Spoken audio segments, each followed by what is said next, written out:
esta conferencia que se realiza en el marco de la conmemoración del Día Internacional de la Mujer. Permítanme iniciar esta moderación rememorando a Trinidad María Enríquez, más específicamente los argumentos por los cuales se le denegó el título de abogada que por justicia le correspondía. Para desempeñarse como abogado, juez, apoderado, procurador o escribano, se requiere cierta firmeza de carácter, discernimiento superior, convicción de principios de los que las mujeres carecen. Esos fueron, entre otros, los argumentos para denegarle a Trinidad Enríquez el título de abogada, una situación clara de discriminación por razón de sexo.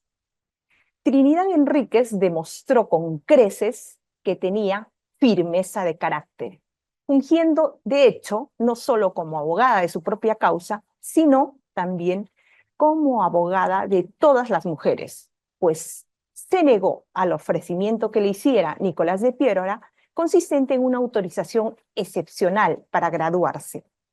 Trinidad Enríquez adujo que su reclamo no era de carácter personal, sino general, para todas las mujeres en tanto seres humanos. Hizo de este modo de lo personal político. Tuvo la firme convicción de abrir horizontes para todas las mujeres, y vaya que lo consiguió. A marzo de 2025, el Tribunal Constitucional, el Poder Judicial y el Ministerio Público están liderados por mujeres. En consecuencia, es posible conjeturar que si Trinidad Enríquez viviera, estaría contenta, pero no satisfecha, pues, pese a los importantes avances en el reconocimiento de la igualdad de derechos entre hombres y mujeres, plasmada en la Constitución, aún persiste una situación de discriminación estructural que afecta a las mujeres. Prueba clara de esta situación son las controversias resueltas por el Tribunal Constitucional sobre la materia.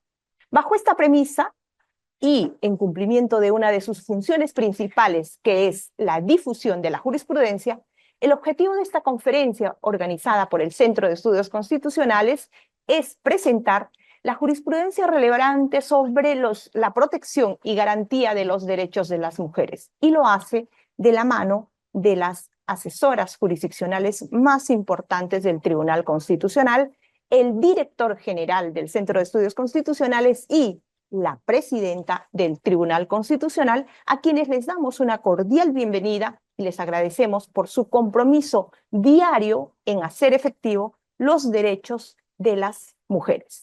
Enseguida, entonces, tengo el honor y el gusto de presentar muy brevemente al magistrado César Ochoa Cardich, director general del Centro de Estudios Constitucionales. El magistrado Ochoa tiene una amplia experiencia docente, pues ha sido profesor de la Facultad de Derecho y de la Maestría en Derecho Constitucional de la Pontificia Universidad Católica del Perú. Tuvo a su cargo los cursos de Derecho Administrativo y Derecho Constitucional Económico, del cual es un experto reconocido tanto a nivel nacional como internacional.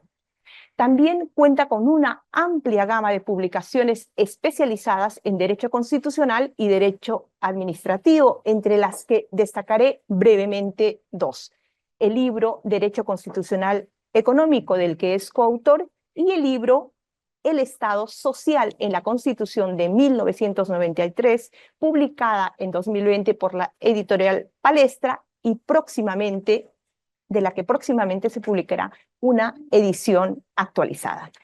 Magistrado Ochoa Cardich, bienvenido, le dejo en el uso de la palabra. Adelante. Buenos días a todas y todos, ciudadanas y ciudadanos libres e iguales. Estoy muy honrado de estar acompañado, eh, dirán muchos, por la plana mayor del Tribunal Constitucional en lo que se refiere a las asesoras de esta institución. y a nuestra presidenta. En este acto, el Centro de Estudios Constitucionales, 2 días antes del 8 de marzo, eh, va a contribuir con la conmemoración del Día Internacional de la Mujer. Para entender toda esta problemática sobre la jurisprudencia, los derechos de la mujer, hay que ubicar el contexto histórico, ¿no? ¿Cuándo aparece el feminismo en el Perú? ¿Cuándo se empieza a luchar por los derechos de la mujer? Hay que tener en cuenta que en el siglo XX, en las primeras décadas del siglo XX, regía el Código Civil de 1852, ¿no? Código que no reconocía la capacidad jurídica de la mujer. La capacidad jurídica, es decir, la mujer existía, pero sometida al marido, completamente. No podía realizar ningún acto jurídico sin la intervención del esposo o sin su consentimiento escrito. Y es en ese contexto que aparece el feminismo en 1911 con la persona de María Jesús Alvarado Rivera, sobre la cual tengo una deuda. ¿Y por qué tengo una deuda? Dirán ustedes. No la conocí. Siendo profesor en la Universidad de Lima de Derecho Constitucional, afirmé un poco categóricamente que no había existido en el Perú un movimiento sufragista. Claro, no hubo un movimiento sufragista como en Inglaterra o como en otros países, e incluso de América Latina. Y una alumna intervino y me dijo, pero profesor, usted está ignorando a María Jesús Alvarado. Bueno, quien fue la primera feminista, una personalidad que pertenece a todos los tiempos y que hay que recordarla. El 28 de octubre de 1911, esta escritora, socióloga autodidacta, por supuesto, ¿no? Y periodista, pronunció una conferencia en la Sociedad Geográfica de Lima titulada El feminismo, ¿no? Y los periódicos de la época le dieron gran cobertura, ¿no? Incluso Dora Mayer, que era una personalidad, intervino en esa ocasión y no fue destacada su intervención por los medios de prensa, sino la de la joven María Jesús Alvarado. ¿Y qué sostuvo María Jesús Alvarado en 1911? El principio fundamental del feminismo es la igualdad de potencialidad mental y habilidad para el trabajo de hombre y mujer, igualdad probada irrefutablemente por la historia y hasta por la somera observación diaria. Totalmente cierto. No tenemos que recurrir a la historia, pero sí a la observación diaria para darnos cuenta de las capacidades de las mujeres. Es de absoluta justicia sean iguales ante la ley, librándose la mujer de la forzosa y muchas veces tiránica y cruel tutela del hombre, que ningún derecho tiene a ejercer supremacía en la pareja humana. Bueno, hay que entender esas palabras en el contexto, ¿no? Del Código Civil, en el cual no tenía capacidad jurídica la mujer y por supuesto, las condiciones sociales de la época, ¿no? Y proponía reformas. ¿Cuáles son las reformas que proponía? Dar mayor amplitud y facilidades a la educación de la mujer. Siempre hubo un déficit en la educación de la mujer y todavía lo hay el día de hoy. Darle acceso a los empleos públicos y a las profesiones liberales para que pueda subsistir con su propio esfuerzo. mejorando su situación económica y social. Que se le concedan los mismos derechos civiles que al varón, liberando a la mujer casada de la dependencia del esposo a que la ley le somete. Como mencionamos, no tenía capacidad jurídica en el Código Civil. Y que se le otorguen los derechos políticos para poder intervenir directamente en los destinos nacionales. Con lo cual se afirma la reivindicación del derecho al sufragio, la afirmación del derecho al sufragio. Cabe señalar que en ese discurso, en esa ponencia, destacó como feministas a Mercedes Cabello, a Teresa González de Fanning, a Clorina Mato, a Elvira García y García, a Dora Mayer, a Zoila Aurora de Cáceres, campeonas del feminismo. Eran las heroínas de esa época, en ese momento.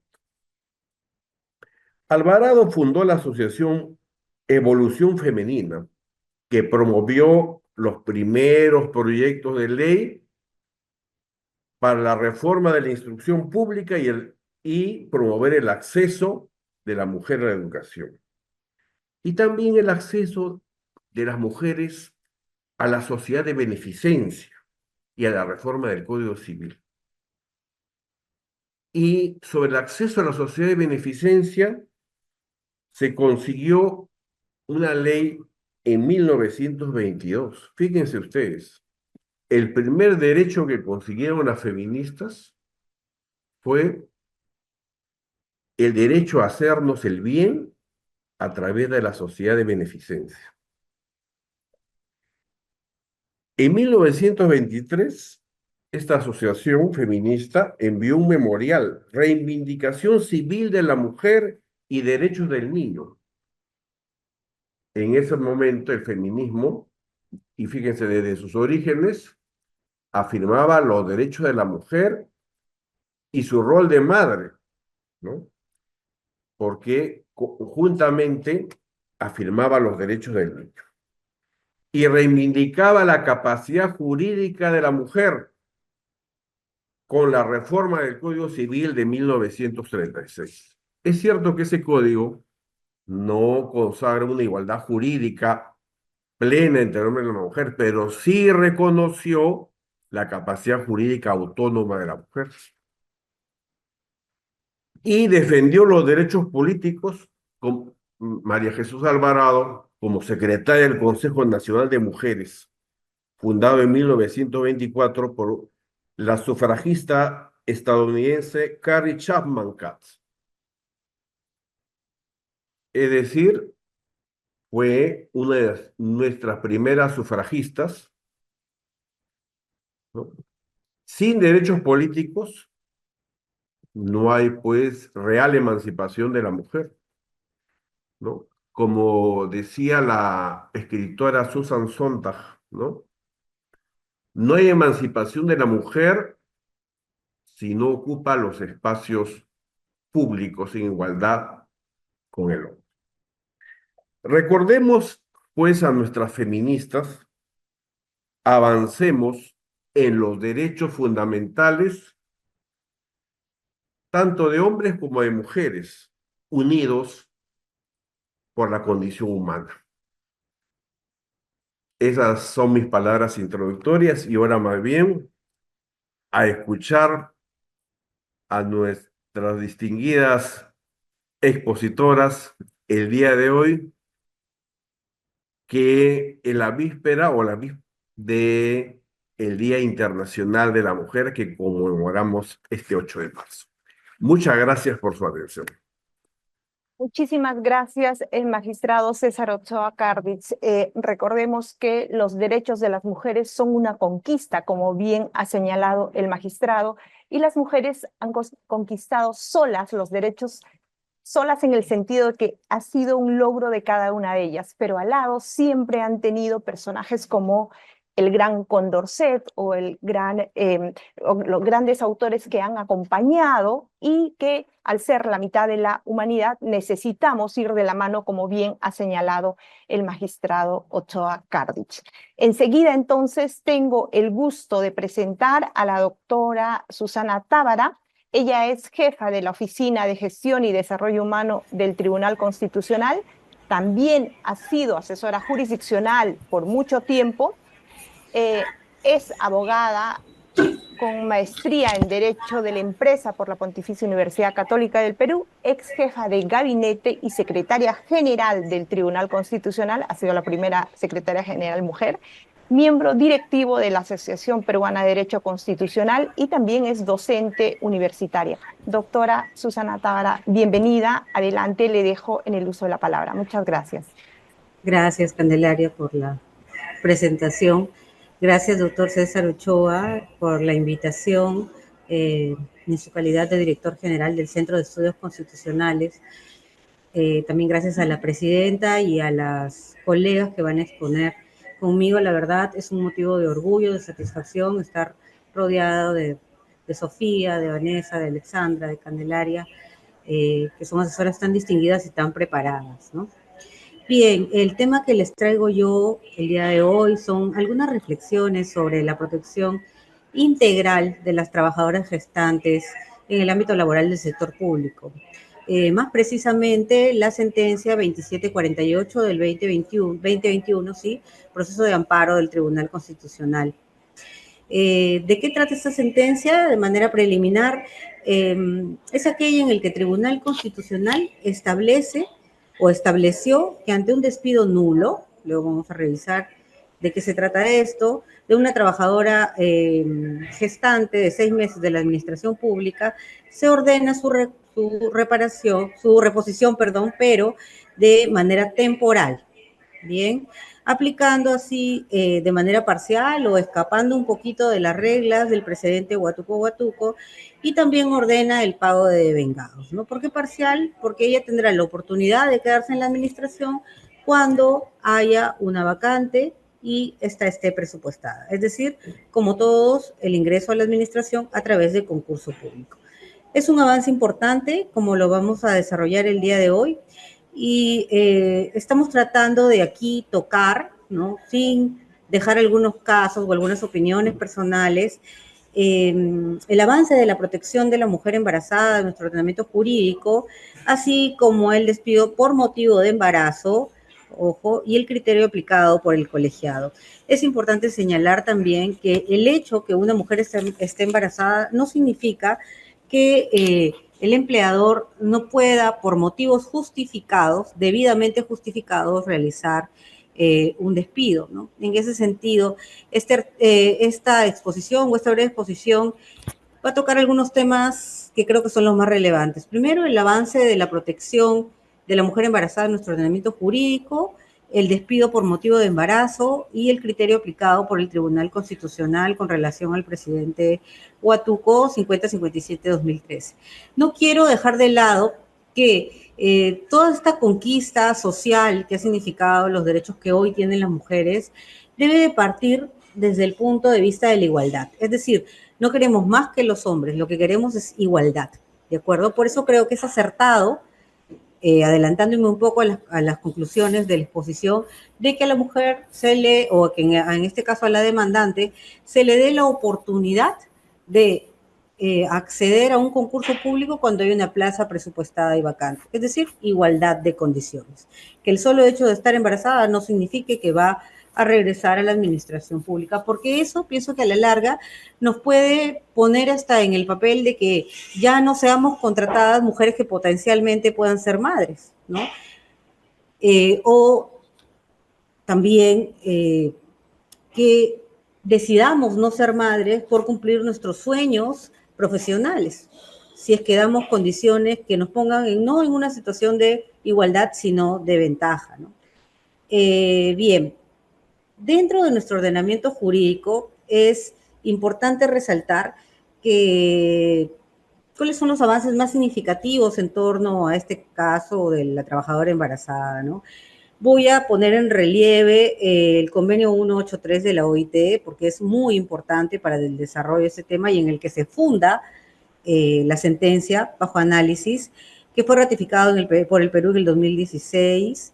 También el decreto supremo que regula la Ley de Productividad y Competitividad Laboral, el 12 del 2006, que establece la protección ante el despido de una trabajadora por motivo de su embarazo, ¿no?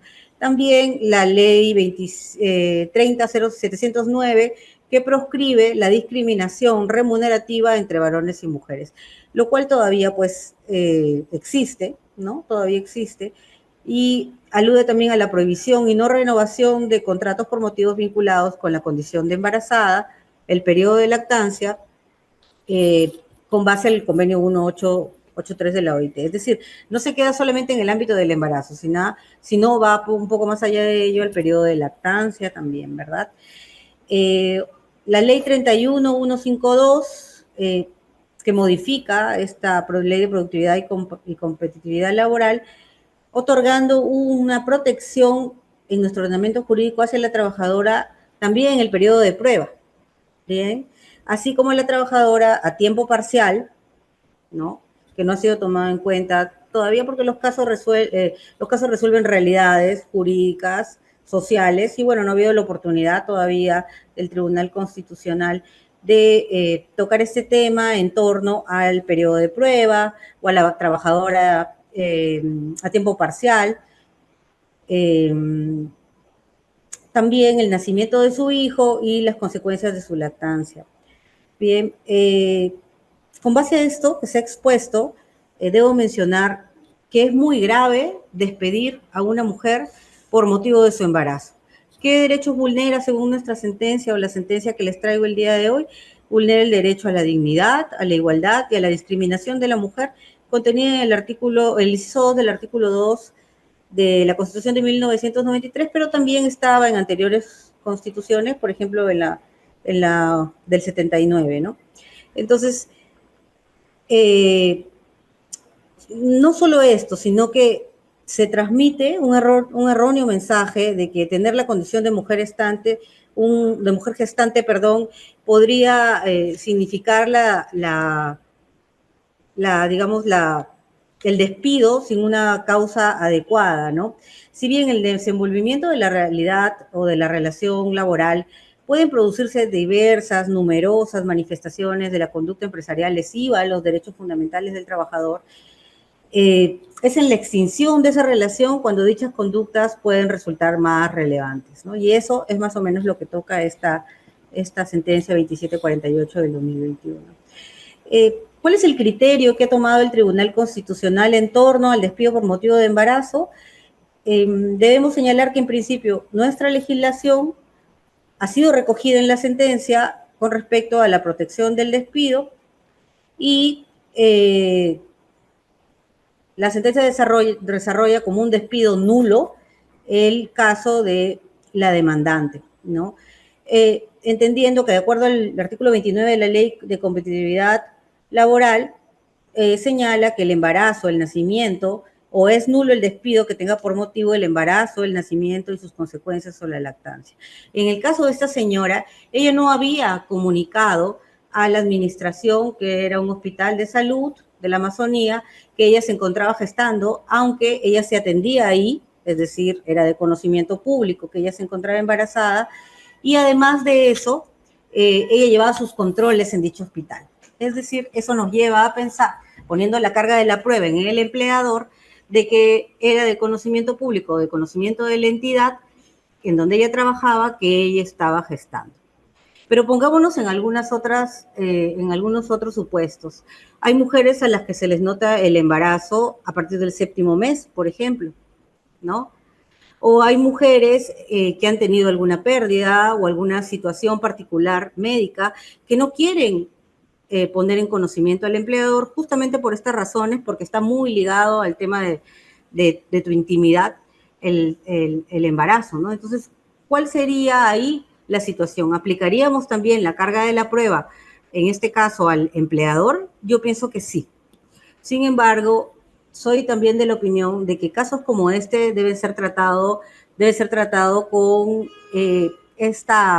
este método de caso por caso, viendo las particularidades del tema y qué es lo que se puede hacer respecto a ello, ¿no? Bien, conforme podemos observar en esta sentencia, el Tribunal Constitucional considera, en base a este convenio 1883 de la OIT, que no se debe exigir entonces que se comunique a su empleador de manera documental y previo al despido que se encontraba embarazada. Al respecto, consideramos que si bien el caso concreto, dicho criterio, en el caso en concreto, como les decía, resulta acertado, toda vez que, repito, la trabajadora demandante se encontraba en su 6º mes de embarazo, lo cual pues resultaba notorio e incluso conforme se menciona en sus fundamentos jurídicos o en sus alegatos que hace en la demanda de amparo, sus controles y atenciones se realizaban en este hospital, ¿no?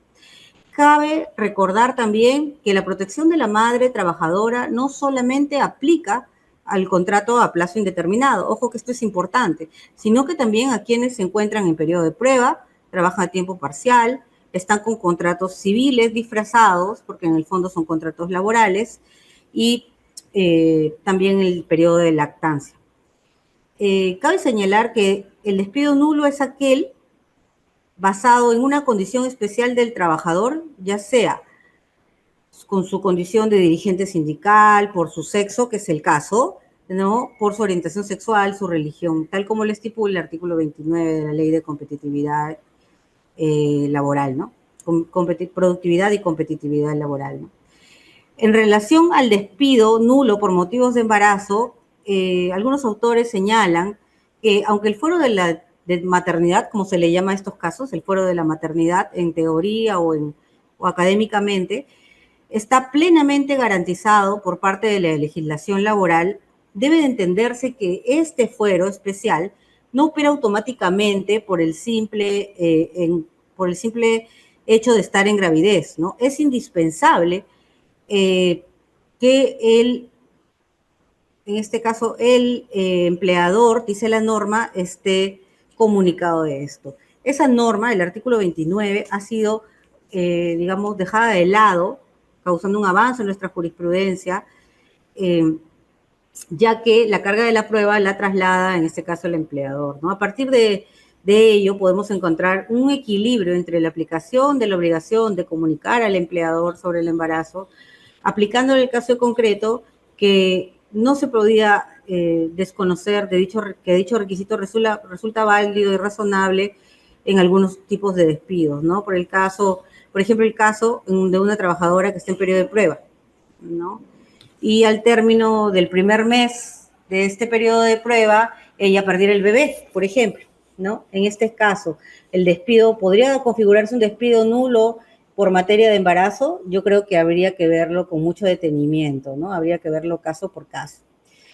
Es importante también analizar el criterio del Tribunal Constitucional ya desde el punto de vista laboral, ¿no? Desde el punto de vista del precedente Huatuco.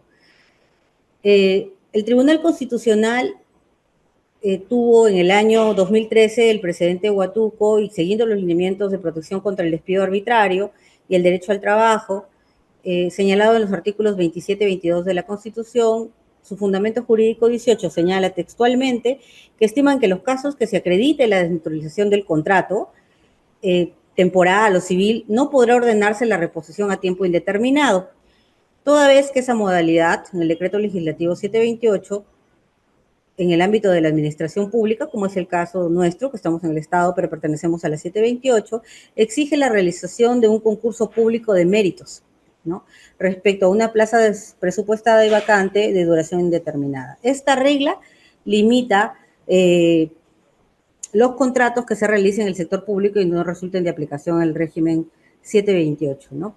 Cabe señalar que el fundamento 15 de la mencionada sentencia, el tribunal critica que después de la emisión de este precedente, el número de demandas sobre reposición en el sector público aumentó de manera exponencial, que podría significar la vulneración de frecuentes derechos como el trabajo, lo cual afecta pues de modo especial y determinado a grupos que requieren alguna protección.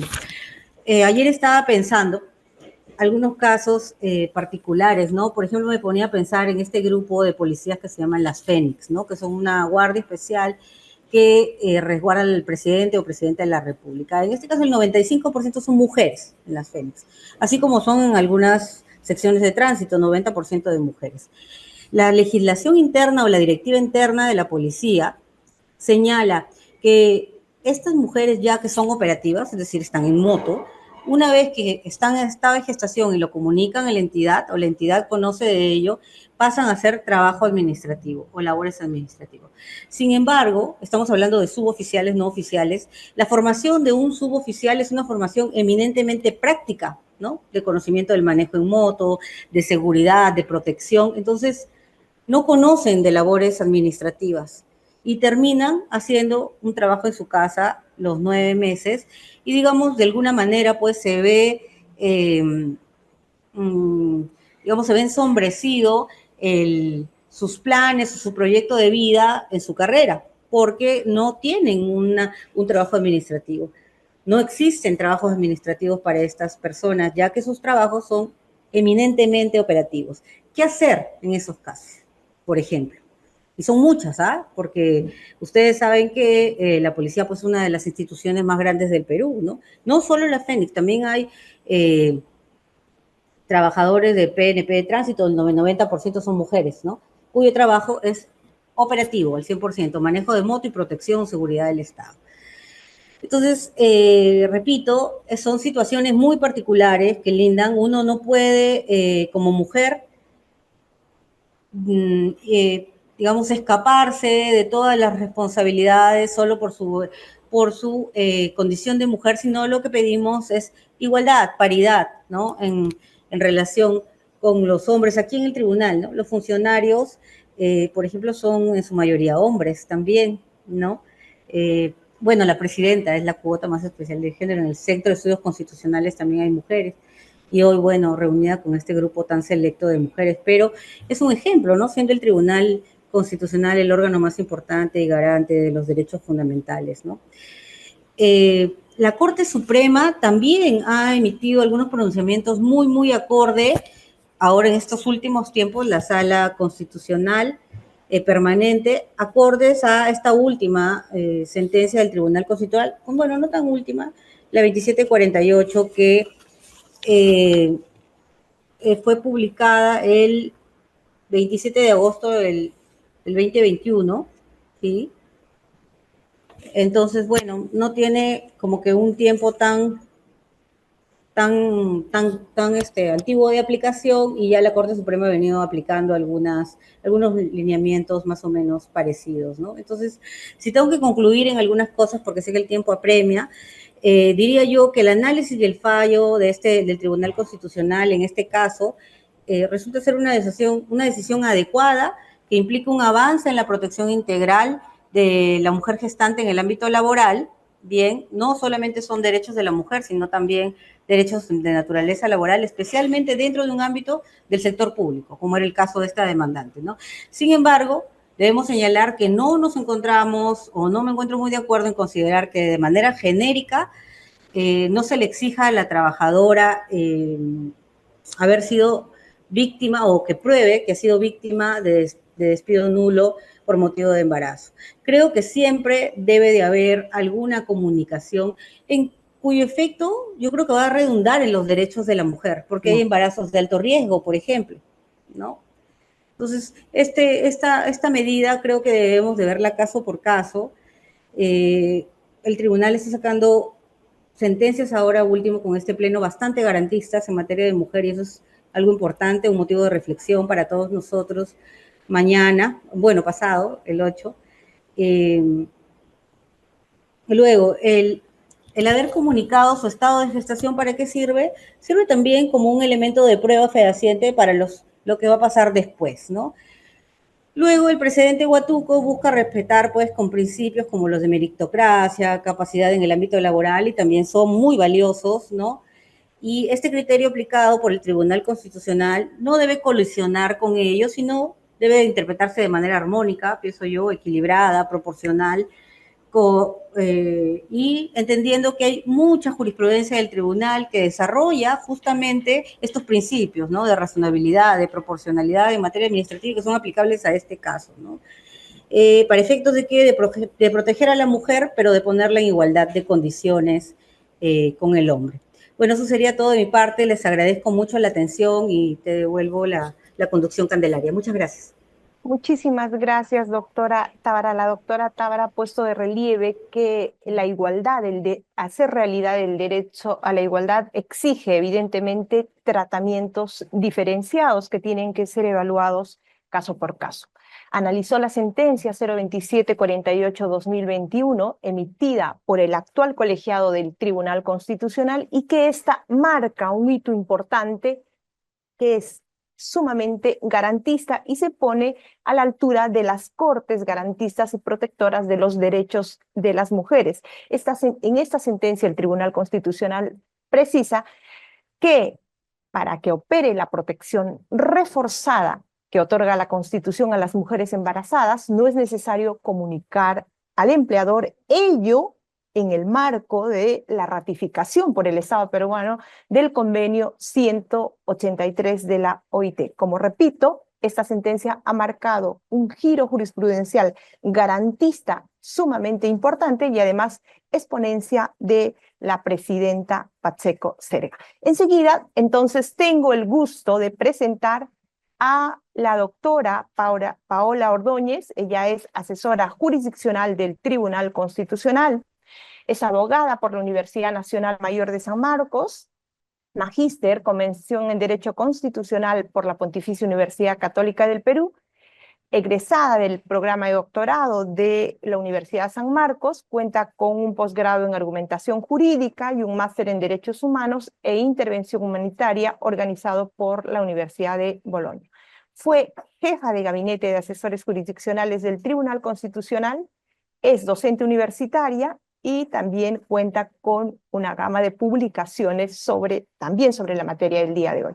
Doctora Ordóñez, bienvenida, adelante.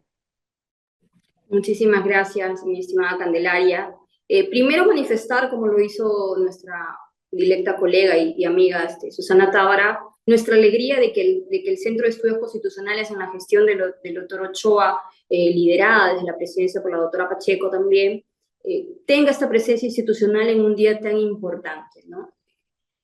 Yo quería iniciar con alguna frase, no se me venía ninguna a la mente y después recordé de alguna, porque todavía no recuerdo bien el nombre de esta activista pakistaní, que decía que no todos podemos avanzar si la mitad de la humanidad va por detrás, ¿correcto? El tema que aborda la sentencia 1844-2021, proceso de amparo, que es la que me asignaron, tiene temas delicados, por decirlo de alguna manera, porque evidencia el carácter, el tamiz, el color de nuestra sociedad peruana, y también evidencia lo que a veces nos cuesta aceptar, que son estereotipos, ¿no? Estas, digamos, visiones o ideas que podemos tener preconcebidas de determinados sujetos, en este caso las mujeres, donde de manera general se nos atribuyen características, cualidades, ¿no?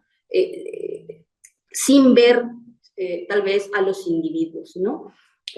Y esto es importante reconocerlo. Esta sentencia, dentro de la clasificación, por ejemplo, de estereotipos que podemos encontrar, sobre todo, por ejemplo, en la ley que regula la lucha contra la violencia de la mujer en el Perú, creo que es un estereotipo falso, ¿no?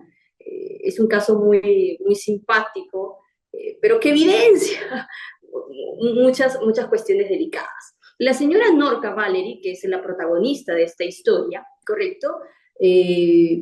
Capitana del ejército peruano nuestro, presenta una demanda de amparo donde va a solicitar 4 cosas.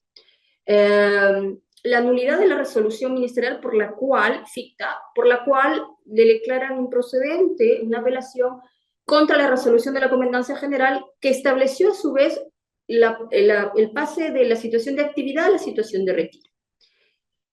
Y claro, esto puede pasar por la edad, ¿no? Que eso lo compartimos varones y mujeres, pero no, a la señora Norca le dijeron, usted pasa la situación de retiro por medida disciplinaria. Y claro, alcohólicos, ebrios, adictos al alcohol, a las drogas, podemos ser mujeres y hombres. Pero lo simpático es la razón, el motivo que justifica si esta, digamos, infracción grave, tipificada como grave dentro del ejército, por la cual se le pasa la situación de retiro a la señora. Ella pide la nulidad de esta decisión de su pase de retiro, pide ser reincorporada al servicio activo en su condición y en la calidad que ostentaba, es decir, como capitán, pide que los años que estuvo, o los tiempos que estuvo en la situación de retiro sean reconocidos como años efectivos, y que obviamente, como capítulo 4, se le reconozcan todos los beneficios económicos que dejó de percibir, remuneraciones, etc. ¿Qué sucedió y cuál fue el motivo por el cual la señora Norca pasó la situación de retiro? Bueno, la señora Norca, como muchas mujeres en este país, y muchos varones también, era una mujer separada de hecho.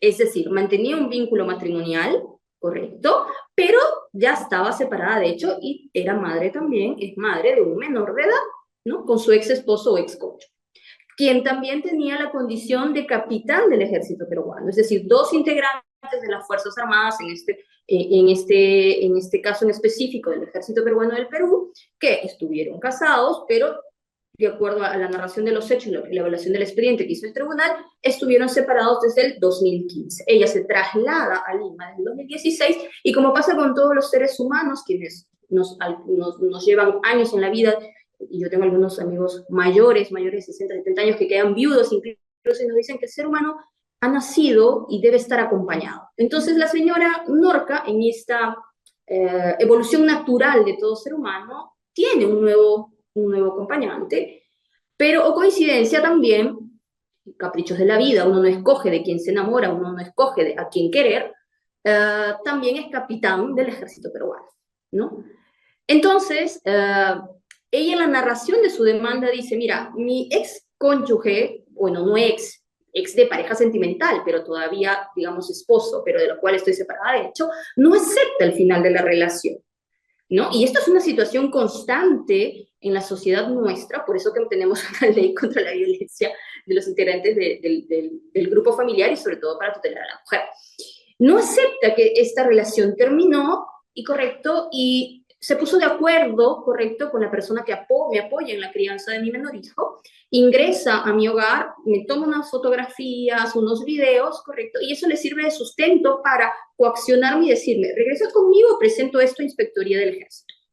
Obviamente no se dio, presentó a Inspectoría del Ejército y producto de esos videos, de esa recabación de fotos, la señora Norca es sancionada.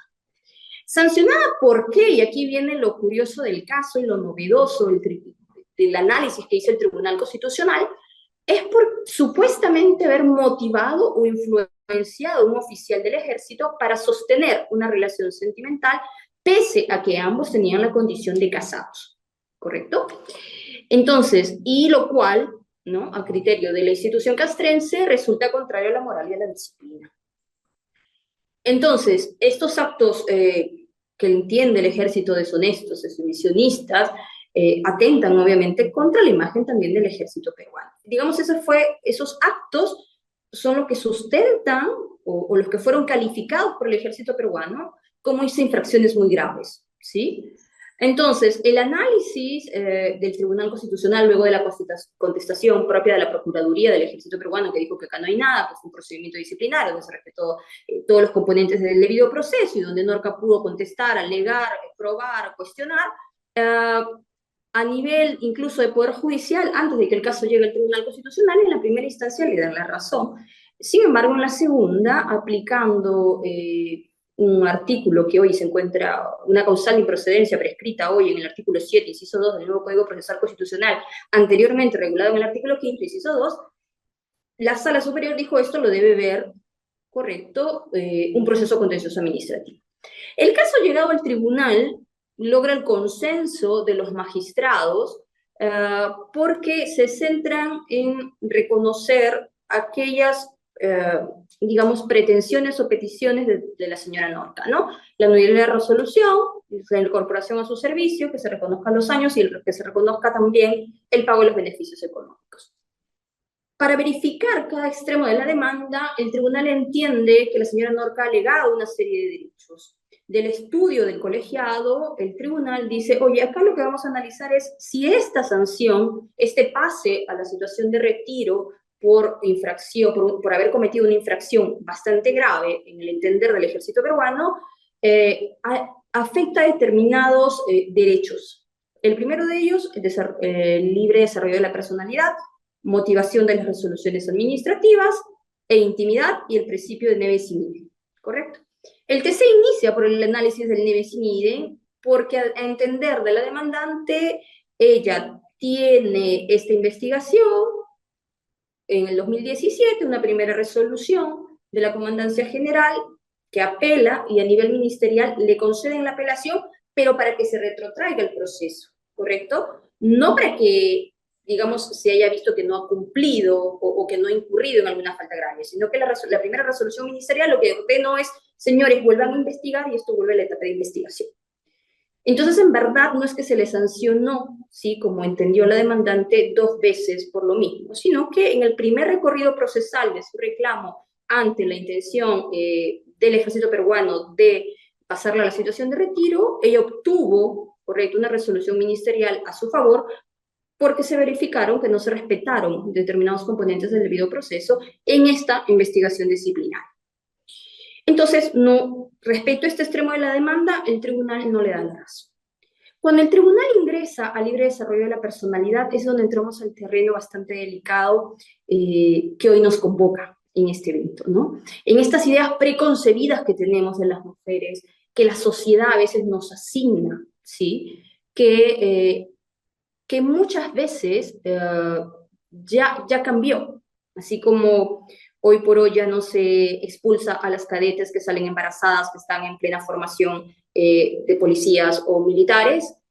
Esta idea de sancionar, correcto, a los integrantes de las Fuerzas Armadas y Policías Nacionales por mantener vínculos sentimentales, amorosos y, si se quiere, sexuales con compañeros de su propia institución o de otra institución castrense, ¿correcto?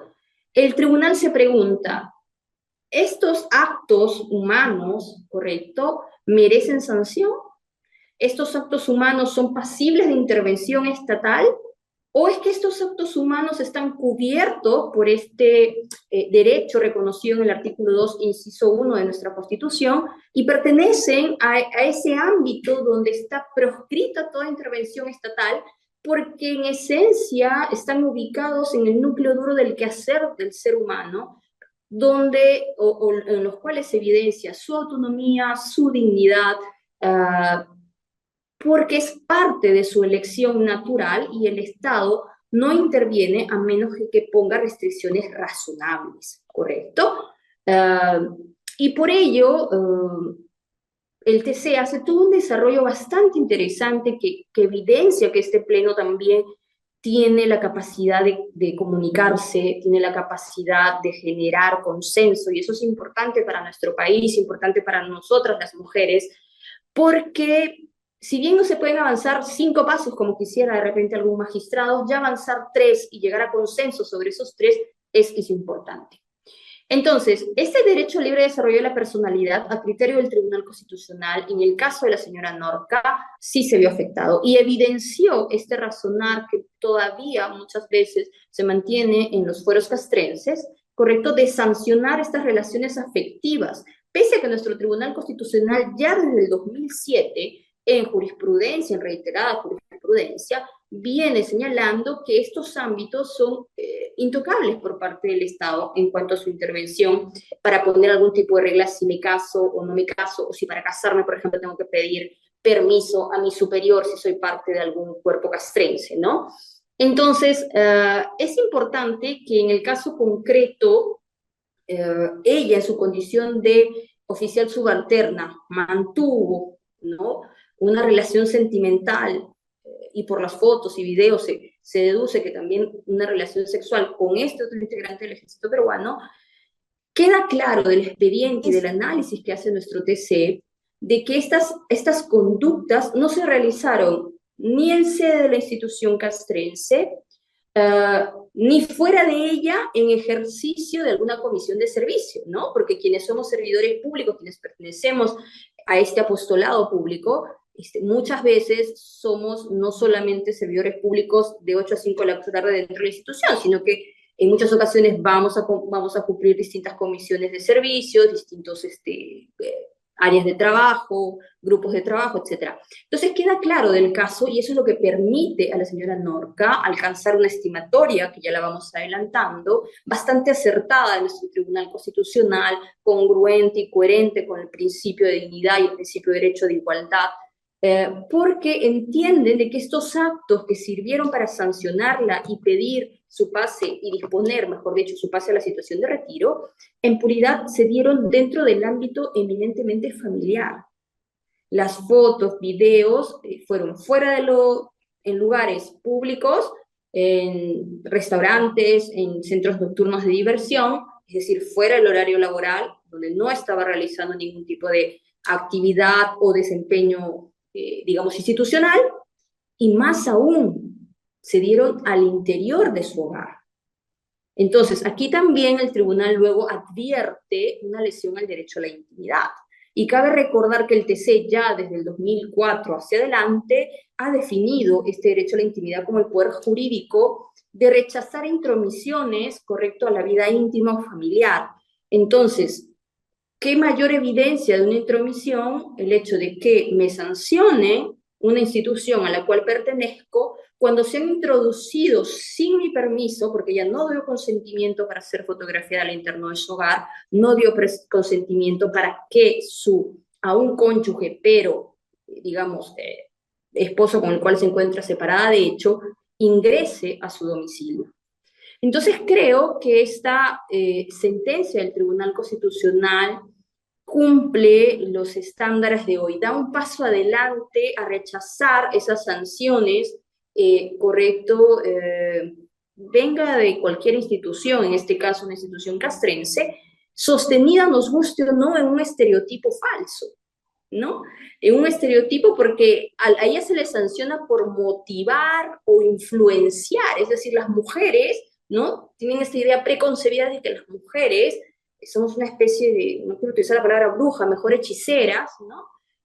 Porque si uno piensa en brujas se acuerda de la escoba, entonces como somos una especie de hechiceras, influenciamos en los varones a tal punto de determinar solo nosotras que una relación sentimental que requiere de dos sujetos se dé, ¿correcto? Y sancionan, ¿correcto?, el ejército peruano solo a la mujer. Entonces estamos en ese estereotipo falso de una concepción quizás de la mujer bastante, no sé, liberal, hay que sancionarla porque cae en la promiscuidad fácilmente, entonces hay que reprimirla, ¿no? En este estereotipo bastante, digamos, concurrente en la sociedad nuestra. Cierto es también que el Tribunal Constitucional aprovecha, porque el caso se lo permite, habla de la motivación de las resoluciones administrativas y señala o reitera, correcto, que el derecho a la debida motivación, pues, no solamente se da en el ámbito jurisdiccional, sino también en el ámbito administrativo, donde la administración tiene la obligación, correcto, de señalar de manera motivada, clara, no aparente, por qué establece determinada restricción o sanción a un sujeto. De manera, ya acercándonos, digamos, a la trascendencia de este caso, es que para las mujeres siempre va a ser más dificultoso que se nos respete el derecho a nuestra vida íntima o familiar, ¿no? Es como si tuviéramos que luchar doble para que eso sea entendido, ¿sí? Y eso es, digamos, lo relevante de esta sentencia. El Tribunal Constitucional, el Pleno, lo digo como mujer, como docente universitaria, tuvo acertadamente el consenso necesario para sacar una sentencia estimatoria. Nosotros somos respetuosos de las Fuerzas Armadas, entendemos que las Fuerzas Armadas tienen su tamiz, sus características, la disciplina militar bastante clara. Pero también es cierto que toda comunidad, toda creación, como los seres humanos, como los estados, como las sociedades en general, van evolucionando. Vamos entendiendo, ¿no? Antes era muy normal sancionar a una mujer porque salía embarazada dentro de su preparación castrense. Entonces, para el Estado peruano, para cualquier órgano jurisdiccional, eso estaba totalmente permitido y era permisible y era aceptable. Ya desde hace algunos años, con el caso Barturén, nos queda claro que eso no es así. Hoy también nos debe quedar claro que las mujeres no podemos ser sancionadas porque dentro del ejercicio de esa libertad, de nuestro libre desarrollo de la personalidad, decidimos mantener una relación sentimental, amorosa, sexual con determinada persona y que eso tenga una repercusión en mi vida laboral porque se me sanciona por ello, ¿correcto? Cuando no estoy ejerciendo, ¿sí?, dichas conductas dentro del horario laboral, ni estoy ejerciendo dichas conductas como integrante de dicho cuerpo castrense. Yo solo quería también aprovechar estos minutos para invitarlos a todos los que nos acompañan en un horario bastante complicado de por sí. Somos más casi de 300 personas, a visitar la página del SEC, a estar al tanto de los eventos que el Centro de Estudios tiene. Agradezco desde ya a mis colegas, a la presidenta por este espacio, porque creo que juntas vamos a poder siempre más que cada una separada. Les agradezco la atención prestada. Muchas gracias, Candelaria. Muchísimas gracias a la doctora Ordóñez. Ella ha puesto de relieve que a pesar de la instauración del Estado constitucional caracterizado por el reconocimiento en sede constitucional del derecho fundamental de igualdad y prohibición de discriminación por razón de sexo contra las mujeres, en pleno siglo XXI aún persisten actuaciones discriminatorias traducidas en estereotipos de género en el ámbito de la resolución de controversias jurídicas y también en el ámbito administrativo. La sentencia analizada por la doctora Ordóñez da cuenta de esta situación persistente de discriminación. En efecto, en la sentencia recaída en el expediente 01844-2021 amparo, el alto colegiado advierte la presencia de estereotipos de género en la motivación de la resolución de la Comandancia General del Ejército que resuelve sancionar con el pase a la situación de retiro a una capitana del Ejército por la causal de medida disciplinaria. En concreto, el tribunal afirma que la resolución cuestionada incurre en un vicio de motivación interna fundado en estereotipos de género, por lo que estima que se ha vulnerado la debida motivación de las resoluciones administrativas. Es una sentencia también hito porque entra a analizar no solo el ámbito jurisdiccional, sino también el ámbito administrativo. Hay que señalar que esta sentencia es ponencia del magistrado Ochoa Carduch. Enseguida, entonces, tengo el gusto de presentar a la doctora Sofía Donaires Vega. Ella es abogada y magíster en Derechos Humanos por la Pontificia Universidad Católica del Perú y cuenta con estudios de especialización en Derechos Humanos, en Derecho Internacional Humanitario, análisis del impacto regulatorio, asuntos ambientales, entre otros. Fue procuradora pública adjunta supranacional y asesora del Viceministerio de Derechos Humanos y Acceso a la Justicia del Ministerio de Justicia y Derechos Humanos del Perú. Es docente de posgrado en diversas universidades y actualmente asesora jurisdiccional del Tribunal Constitucional. Doctora Donaires, le agradecemos por su participación. Adelante. Bueno, muchísimas gracias por el pase a María Candelaria. Un saludo especial a la doctora Pacheco, que es la presidenta del Tribunal Constitucional, el doctor Ochoa, el director del SEC, y a mis colegas quienes me acompañan en esta oportunidad, también acompañando esta ronda de ponencias en reconocimiento de este Día Internacional de la Mujer, que es sumamente importante para nosotras como tales, ¿no? Como mujeres profesionales del derecho. Y también es una ocasión para que podamos justamente, y como ya lo han hecho mis colegas antecesoras, reflexionar sobre los derechos de las mujeres, ¿no?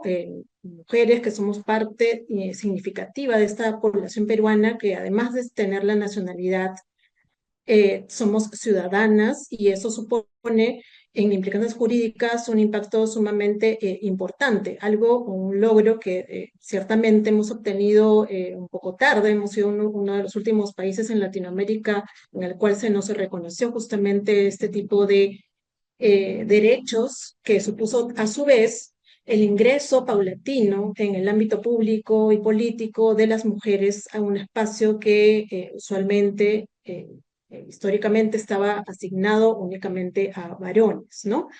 Pero adicionalmente a eso, y antes de empezar justamente con algunos comentarios y reflexiones en torno a una o dos sentencias que vamos a ver si nos da el tiempo de poder aludir, no quisiera dejar pasar la oportunidad para poder justamente traer a colación este tema de que ciertamente hemos tenido ciertos avances en cuanto a asuntos normativos que reconocen y garantizan los derechos de las mujeres. Tenemos políticas públicas que incluso desarrollan diversas acciones y diversos compromisos por parte de diversos actores del Estado peruano que apuntalan justamente a poder lograr esta igualdad formal y sustancial, ¿no?, de hombres y mujeres, y también a erradicar algunas prácticas de discriminación en contra de nosotras.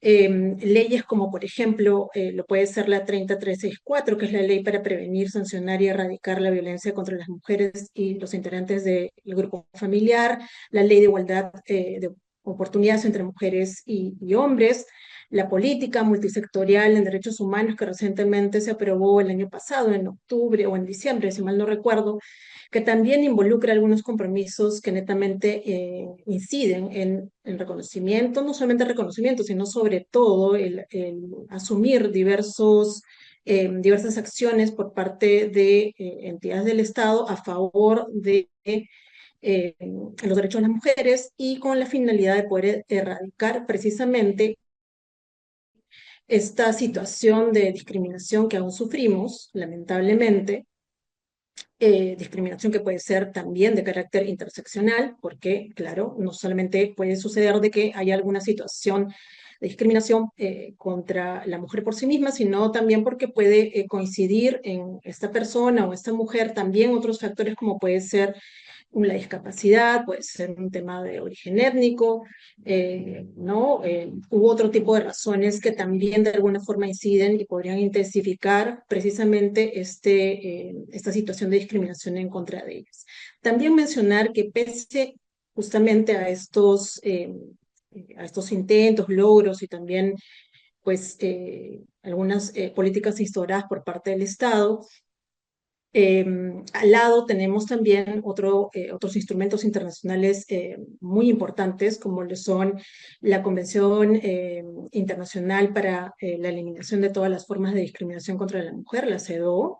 El Estado peruano es parte de ese tratado desde el año 82, y a su vez la Convención para, que es una convención en el ámbito interamericano de protección de derechos humanos, y respecto al cual el Estado peruano es parte desde el año 96. Entonces, tenemos, digamos, herramientas al día de hoy, ¿no? Algo que nos ha costado obtener justamente a propósito de todas estas luchas de reivindicación de los derechos de la mujer, y de poder hacernos espacios también para poder justamente lograr un mejor y mayor reconocimiento. Pero sin embargo la realidad pues nos apunta a otro tipo de situaciones a las cuales debemos nosotros pues desde donde estemos poder bregar para que estas circunstancias se modifiquen, ¿no? Y de hecho esto nos permite justamente visibilizar el tema vinculado a la necesidad de impulsar diversas acciones que precisamente vayan en la línea de poder lograr esta igualdad material, sobre todo porque en la formal, como les mencionaba, tenemos varios instrumentos y demás que nos permiten de alguna manera poder, en todo caso, utilizarlos para poder exigir justamente su cumplimiento, ¿no? Entonces, pese a eso, como les mencionaba, pues hay situaciones en las cuales se advierte aún, y como ya justamente en algunos casos que mis colegas han referido, situaciones que en base a determinados prejuicios, ¿no? Aún existen prácticas de afectación de derechos de las mujeres y no se fomenta de manera, pensaría yo, adecuada para propiciar las oportunidades para nosotras en condiciones de igualdad, para poder estar presentes precisamente en estos espacios públicos y políticos. Y puede suceder que de alguna forma lo estemos, pero no necesariamente las mujeres lo están de una manera, digamos, incisiva, o es muy poco, o de forma relegada, y eso es lo que también se busca cambiar, ¿no? Un poco, y antes de entrar precisamente ya al caso en concreto, poder recordar algunas cifras que justamente nos dan objetivamente algunas señales de cómo esta situación aún persiste, ¿no? Y esto obviamente se replica también en la realidad peruana. De acuerdo a unas cifras que se obtuvo de la UNFA, que es el Fondo de Naciones Unidas de la Población, 53.8% de las mujeres en edad reproductiva han sido víctimas de violencia física, sexual o psicológica por parte de sus parejas, o sea, del año 2023, del ENDES.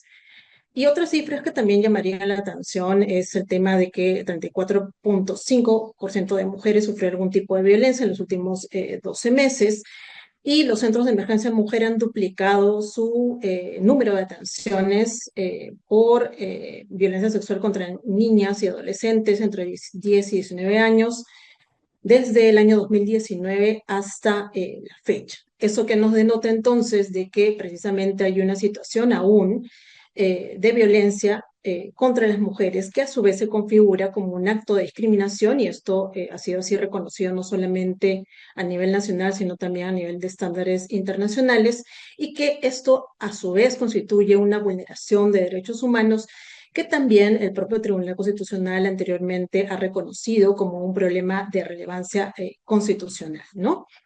Entonces, frente a estos casos que lamentablemente aún tenemos, es que surge precisamente la necesidad de que el Estado peruano, a través de sus órganos de administración de justicia, puedan precisamente garantizar el acceso a esos recursos de carácter idóneo y efectivo para que estas mujeres, ante unas situaciones en las que se afectan sus derechos humanos o sus derechos fundamentales, ¿no?, puedan hacer valer sus derechos, y obviamente para eso tienen que conocer qué recursos utilizar. Pero en todo caso quisiera aquí resaltar el otro punto que mencionaba, que es precisamente el contar con estos recursos, ¿no? Una vez que esto sucede, entonces entra a tallar justamente el nivel de intervención significativo de estos órganos de administración de justicia, incluyendo también la Judicatura Constitucional y el propio Tribunal Constitucional. Justamente, uno de los casos que voy a traer a colación se está enfocando o se enfoca a una situación que parte de la aplicación del derecho penal, ¿no? Y también esto nos hace recordar de que el grupo de mujeres somos un grupo diverso, ¿no? No todas las mujeres somos iguales, en el sentido de que cada espacio tiene sus particularidades, ¿no? Hay mujeres con discapacidad, mujeres afrodescendientes, ¿no?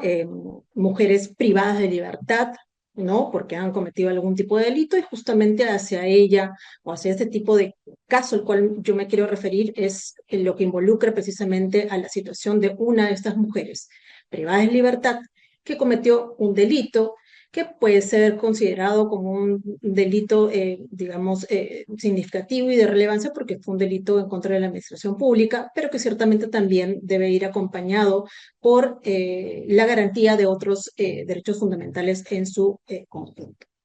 En ese sentido, voy a hacer alusión precisamente a el caso referido al expediente 00956-2022, habeas corpus, que es un caso que involucra a la ciudadana Elizabeth Silva Palacios Vilca, una mujer que estuvo, o que fue condenada a 3 años de pena privativa de libertad en el año 2016 en calidad de cómplice primaria, y a quien se le suspendió la ejecución de dicha pena por un periodo de prueba de 2 años, ¿no? Entonces ella fue efectivamente pues considerada como la persona responsable penal por la comisión de este delito.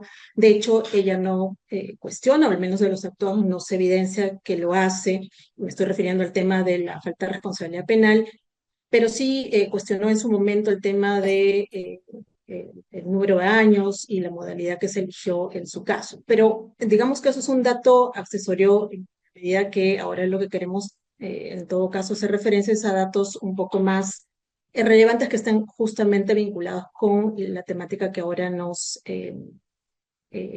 trae a referencia en este evento, ¿no? Entre las reglas de conducta que se le estableció a esta mujer, se estableció por parte de la judicatura la necesidad de que la persona pague una reparación civil, y aquí viene un dato llamativo, ¿no? Hay el monto por el cual se impone o se cuantifica esta reparación civil, que es 1.500.000 soles por un plazo de 12 meses, y que si bien es cierto, se hace alusión que se debe pagar en forma solidaria con otros sentenciados, porque claro, ella fue condenada conjuntamente con otros procesados, ¿no? Fueron varios, entre hombres y mujeres, más hombres que mujeres, por cierto, que fueron condenados por este delito, y se les dispuso, se les impuso, perdón, el pago de esta reparación civil, ¿no? De esa reparación civil, a lo largo de esos 2 años, esta mujer únicamente pudo pagar 2.000 soles, ¿no? Debido a lo que ella alega a su situación de precariedad, y porque en el interín de esos 2 años también nació su menor hija, ¿no? A la cual ella abocaba, digamos, la mayor cantidad del destino de los recursos que podía obtener a propósito de los trabajos que podría o que pueda haber realizado, y porque a su vez ella era madre soltera que se encargaba de manera exclusiva del cuidado de esta niña, de su hija, ¿no? No tenía ahí el acompañamiento, como sucede también en varias situaciones y casos de muchas mujeres que son madres solteras y son la única fuente de subsistencia de sus menores hijos, ¿no? Entonces, este es como un ejemplo también claro de una realidad peruana, y que a su vez en su caso se intensificaba, me refiero yo, en el hecho de la particular condición de esta mujer, por el hecho de que se trataba de una mujer condenada con riesgo a volver o a, en todo caso, a efectivizarse su pena en caso no cumpliese con estas reglas de conducta. Lo que ciertamente ocurrió, ¿no? Más allá de que ella haya alegado en su momento de que era la única persona que se encargaba del bienestar y la necesidad del cuidado de su menor hija, ¿no? Que era madre soltera, que si ella pues volvía, o en todo caso no volvía, sino más bien se la internaba o se la privaba de su libertad, no habría manera de poder dedicarse justamente al cuidado de su hija, y menos aún seguir pagando la reparación civil. La jueza que finalmente tomó la decisión eh, eh, para poder o para revocar esta suspensión, en realidad no tomó en cuenta estas circunstancias, ¿no? Y no es que no lo haya conocido, de hecho en los actuados se denota de que ella comunica de que estuvo embarazada y tuvo una hija, entonces sí había una información previa por parte del órgano de administración de justicia. Y no obstante eso, entonces, primera instancia, la jueza revoca esta suspensión de ejecución de pena a la favorecida y dispone de que sea efectiva la pena impuesta, aduciendo de que ya habían transcurrido el plazo concedido para poder realizar el pago de la reparación civil, y esto no se hizo. ¿Okay? Entonces, ¿qué es lo que pide esta persona en el marco del proceso del habeas corpus? La nulidad de la resolución del 2017, en el cual se decide revocar la suspensión de la ejecución de la pena impuesta a la favorecida por 3 años de pena privativa de libertad, y también la nulidad de la resolución que confirmó esta revocatoria de suspensión de la ejecución de la pena. Y quisiera hacer alusión aquí a qué es lo que mencionaron tanto el ámbito, la sentencia de primera instancia y la de segunda, un poco también para poder hacer algún tipo de comentario en torno principalmente a la primera instancia, que fue la que le dio la razón, pero que luego fue digamos, revocada por la segunda instancia. En la primera instancia, el juzgado sí advierte este tema de que hubo un tratamiento, no lo dice en esas palabras, pero sí se da a entender, un tratamiento distinto con respecto a otros condenados, porque recuerden, como les mencionaba, en esta sentencia condenatoria también se sanciona penalmente a otras personas que fueron imputadas por estos delitos, pero que sin embargo el tratamiento no fue el mismo, ¿no? Solamente a ella es quien, al parecer, o es lo que se evidencia de lo que se ha actuado, eh, se le revoca la pena,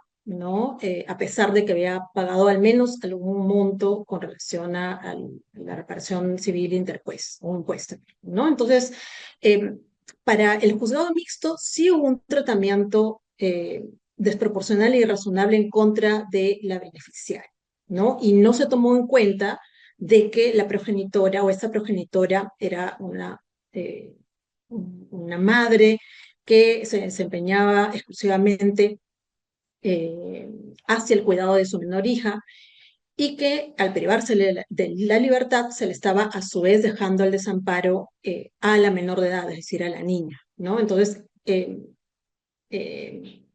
esto también, además, con el hecho de que este juzgado también denota este dato de que los otros procesados también habían pagado una cantidad ínfima, porque para la jueza la que la revocó consideraba de que había sido una cantidad ínfima, los 2.000 soles, pero también lo que sucede en paralelo es de que los otros coprocesados también habrían pagado una cantidad ínfima. Entonces, no se advierte allí cuál sería en todo caso la justificación ante ese tipo de acto de carácter irrazonable, inobjetivo, y que de hecho, como les mencionaba, el juez de primera instancia advierte y por eso es que le declara fundada la demanda.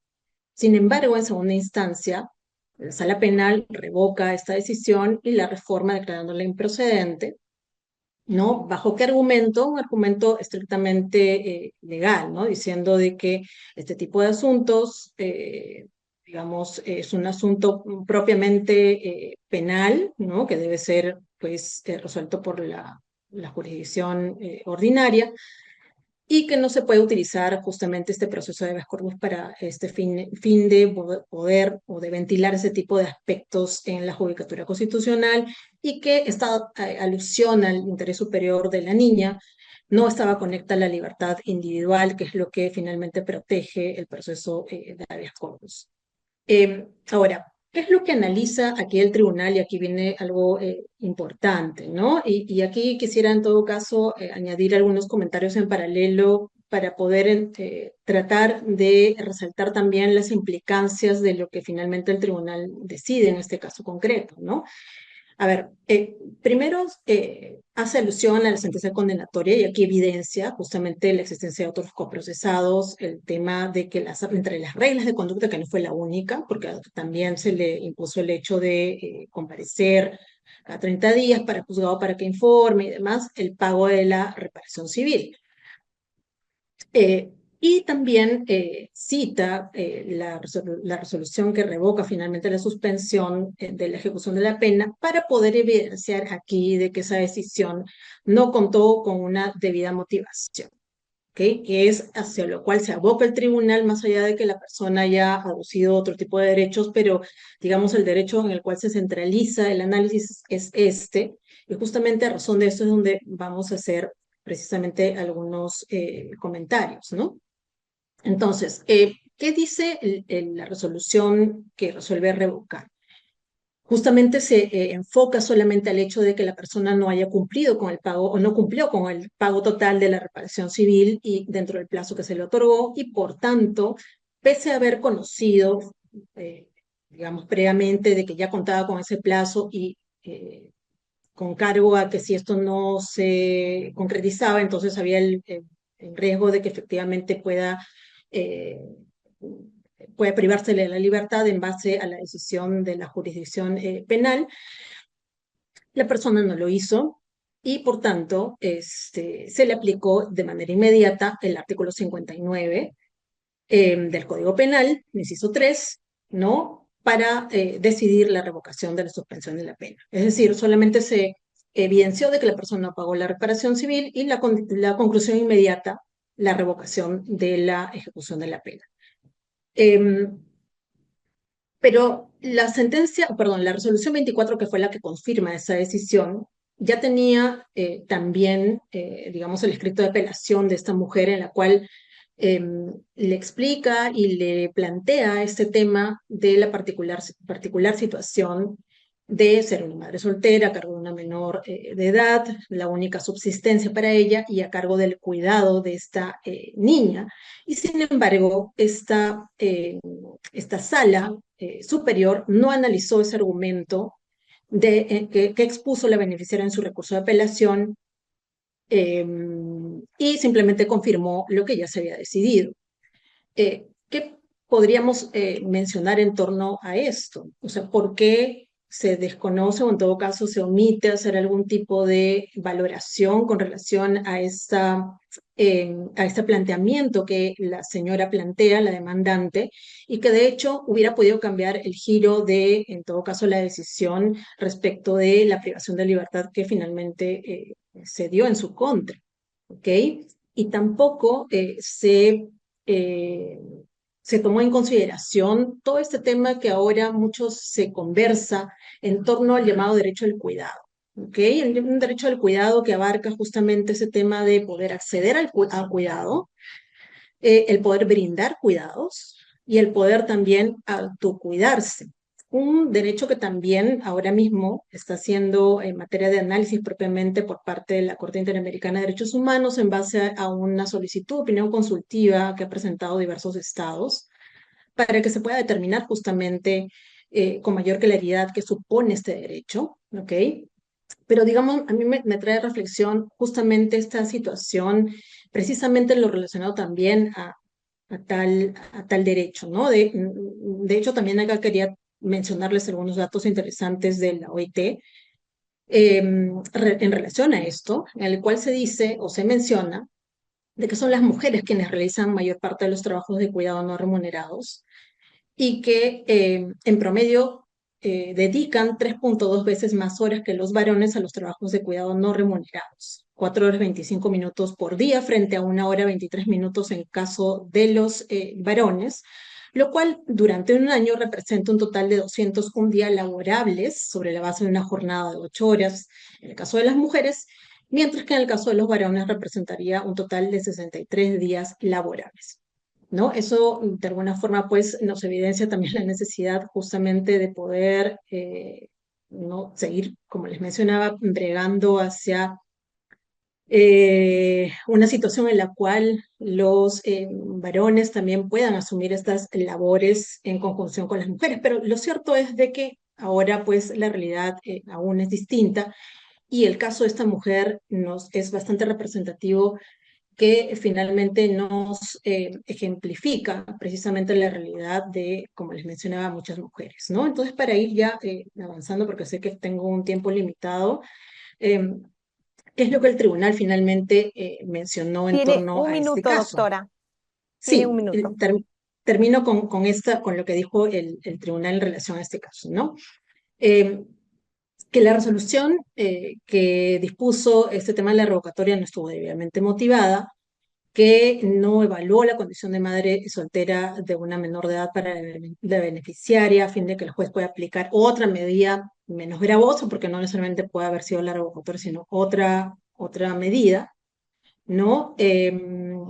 Y finalmente que no se tomó en consideración también la situación de la menor de edad, ¿no? En virtud o a la luz del principio del interés superior del niño y por tanto decide nulificar estas resoluciones judiciales y solicitar de que se emita una nueva en virtud de los considerandos que el propio tribunal ya había dispuesto, ¿no? Entonces ya termino nomás esta reflexión citando un artículo de la Convención para la Eliminación de todas las formas de discriminación contra la mujer, el artículo 3, en el cual se dispone que los Estados parte tomarán en todas las esferas, y en particular en las esferas política, social, económica y cultural, todas las medidas apropiadas, incluso de carácter legislativo, para asegurar el pleno desarrollo y adelanto de la mujer con el objetivo de garantizarle el ejercicio y goce de los derechos humanos y las libertades fundamentales en igualdad de condiciones con el hombre. Con lo cual, los derechos que nos corresponde no es un tema de concesión o dávida, sino a su vez, o sobre todo, perdón, un tema de justicia. Muchas gracias. Muchísimas gracias, le agradezco mucho a la doctora Donaires por haber así cerrado muy rápidamente. Muchas gracias para que podamos cumplir con el tiempo. Yo quisiera agradecer a todas las personas que están participando. Es un horario difícil, lo reconozco, pero hemos tenido más de 300 participantes. También agradezco a todos los participantes que nos están escribiendo pidiéndonos las sentencias. Yo con mucho gusto ahora mismo voy a copiar en el chat los enlaces de las sentencias. Y en esto quisiera invitar a lo siguiente, a que revisen la página web del Tribunal Constitucional. Todas las sentencias a las que han hecho referencia las doctoras el día de hoy están de acceso libre en la página del Tribunal Constitucional. El Tribunal Constitucional tiene un premio en ese sentido a la transparencia activa de sus resoluciones. Además, tenemos cuadernos de jurisprudencia. El cuaderno de jurisprudencia número 1, tutela de los derechos de las mujeres, está también en la página web. Bien, la doctora Sofía Donaires ha puesto de relieve, entre otras cuestiones, que aún persisten barreras visibles e invisibles, difíciles de franquear, que dificultan la presencia de las mujeres en el espacio público, más precisamente en los espacios de toma de decisiones. Todavía hay techos de cristal que afectan, eso sí, de manera diferenciada a las mujeres, por lo que es necesario incorporar no solo la perspectiva de la igualdad, sino también la interseccionalidad y, lo último, el derecho de los cuidados. Esto en el ámbito de la administración de justicia. Entonces tenemos tareas pendientes. Enseguida tengo el gusto de presentar a la doctora Vanessa Tazara Ceballos. Ella es abogada y magíster en Derecho Constitucional, es doctora en Derecho por la Pontificia Universidad Católica del Perú, docente en las Facultades de Derecho de la Pontificia Universidad Católica del Perú y en la Universidad de SAM, y también docente de la Academia de la Magistratura. Actualmente es asesora jurisdiccional desde hace muchísimo tiempo en el Tribunal Constitucional. Doctora Vanessa Tazara, buenas tardes, bienvenida, adelante. Buenas tardes, muchas gracias. Buenas tardes, magistrada Luz Pacheco, presidenta del Tribunal Constitucional. Buenas tardes, magistrado César Ochoa, director general del Centro de Estudios Constitucionales. Buenas tardes, doctora Candelaria Quispe, directora académica del Centro de Estudios Constitucionales. Buenas tardes a las asesoras que me han precedido en la exposición de esta conferencia. Buenas tardes con todas las personas asistentes que se han conectado vía la plataforma Zoom del Centro de Estudios Constitucionales. Mis primeras palabras son de agradecimiento para el director general del Centro de Estudios Constitucionales por la invitación cursada para participar de tan importante conferencia. Asimismo, quiero saludar la iniciativa de promover este tipo de espacios académicos para analizar y debatir sobre temas de relevancia constitucional, pero también de interés social, como es, por ejemplo, el tema que ahora nos convoca, los derechos fundamentales de las mujeres, que independientemente de las discusiones académicas que puedan girar en su entorno, su protección es un deber del Estado que involucra a todas las instituciones públicas, así como a la sociedad en su conjunto, y que por ello exige ser difundido en su contenido. Se me ha pedido participar de esta conferencia para analizar, aunque sea de manera muy concreta dado el breve tiempo asignado, soy consciente de ello, la jurisprudencia del Tribunal Constitucional en materia de los derechos de las mujeres, básicamente para exponer una suerte de balance sobre la tutela jurisdiccional que el Tribunal Constitucional ha venido confiriendo a dichos derechos. Por ello, quiero dejar anotado que voy a presentar esta exposición no en estricto en mi condición de asesora jurisdiccional, sino desde mi condición de profesora universitaria, que tiene una mirada propia sobre dicho desarrollo jurisprudencial. Precisado esto, debo señalar que el trabajo jurisprudencial del Tribunal Constitucional en todos los años de su labor jurisdiccional, al igual que el trabajo realizado por otros sectores institucionales en su momento, ha evidenciado la histórica situación de desigualdad en la que todavía nos encontramos las mujeres. Muchos podrían afirmar que en pleno siglo XXI ya no es necesario hablar de igualdad porque su reconocimiento y práctica forman parte, parafraseando un tanto a Norberto Bobbio, de ese progreso moral de la humanidad manifestado con la aprobación de distintas declaraciones y tratados internacionales de protección de los derechos humanos. Sin embargo, la realidad social, y no solo la del Perú, demuestra lo contrario. Venimos trabajando y todavía tendremos que seguir trabajando para hacer del Perú un país más justo y más igualitario. Por ello, el tribunal ha puesto énfasis en la protección del principio de derecho de igualdad, cuando de tutelar los distintos derechos de las mujeres se trata. Pero también ha puesto énfasis en la importancia de adoptar medidas orientadas a la erradicación de la violencia hacia las mujeres, ya que garantizando la dignidad de las personas, en concreto la dignidad de las mujeres, también se tutela la igualdad. Ahora bien, desde una mirada personal, me parece que es posible sistematizar las que considero las principales sentencias constitucionales en función a tres ejes articuladores que se constituyen, a mi juicio, en razones fundamentales que orientan la tutela jurisdiccional de los derechos de las mujeres. Ese primer eje articulador es el principio de igualdad. La lucha contra la violencia de género como política estatal es el segundo eje que identifico. Y por último, el valor de la autonomía, entiéndase el derecho al libre desarrollo de la personalidad, se constituye en el tercer eje articulador.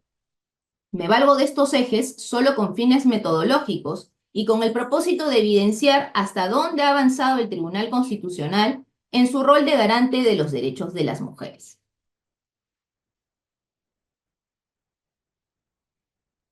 Entonces, en función al primer eje, ¿no es cierto?, que es el del principio de igualdad como razón fundamental para poder justificar la tutela jurisdiccional, les pediría, por favor, me he permitido proyectar unas diapositivas, no sé si estas se pueden visualizar. Sí, doctora, se ve bien. ¿Sí? ¿Se pueden ver las diapositivas? Estamos viendo un Word. Un Word. Ujú. Ah, perdón. Entonces, ahí sí tengo un inconveniente porque...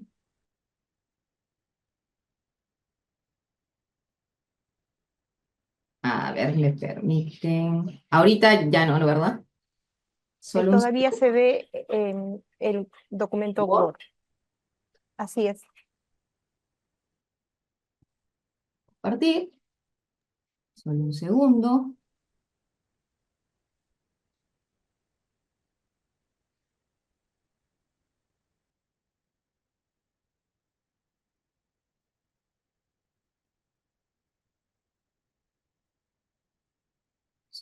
Por favor.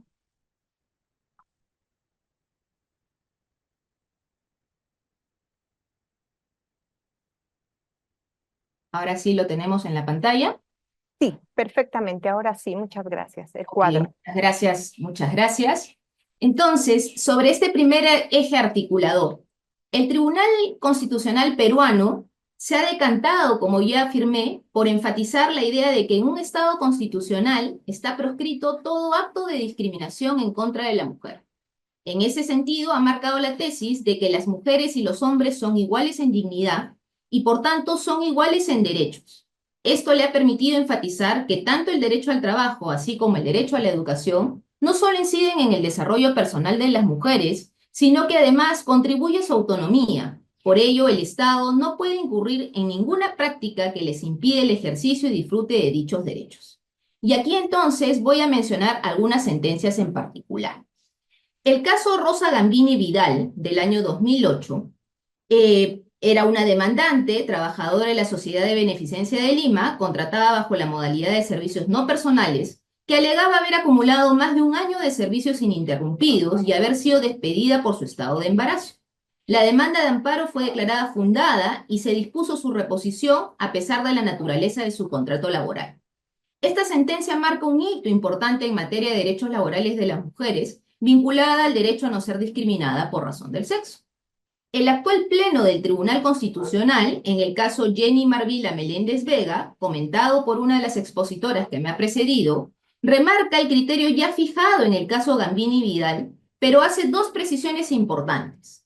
No obstante las reglas establecidas como precedente vinculante en el conocido caso Huatuco, el tribunal va a establecer que las trabajadoras contratadas bajo la modalidad CAS que hayan sido despedidas por razón de embarazo pueden ser repuestas en su puesto de trabajo y además, mediante la demanda de amparo, también se ordena el pago de las remuneraciones devengadas. Esta sentencia fija un nuevo criterio de aplicación sobre el precedente Huatuco, porque permite la reposición de una trabajadora CAS a pesar de la naturaleza de este tipo de contrato, y además fija un nuevo criterio en materia constitucional laboral, ya que admite que se pueda solicitar a través del amparo el pago de las remuneraciones dejadas de percibir. Eso es un criterio importante en la jurisprudencia constitucional laboral. Bien, en cuanto al derecho a no ser discriminadas por razón de embarazo y su relación con el derecho a la educación, voy a mencionar al caso Nidia Vaca Barturén. La señorita era una cadete de la Escuela de Policía de Chiclayo que se le mantuvo internada en el Hospital Regional de Sanidad de la Policía de Chiclayo por una orden superior y sin razón justificada.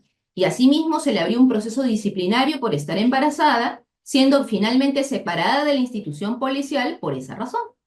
El caso Marjorie Pacheco Caguana, la demandante también era una alumna de la Escuela de Suboficiales de la Policía de Arequipa y fue separada definitivamente de la institución por razón de embarazo.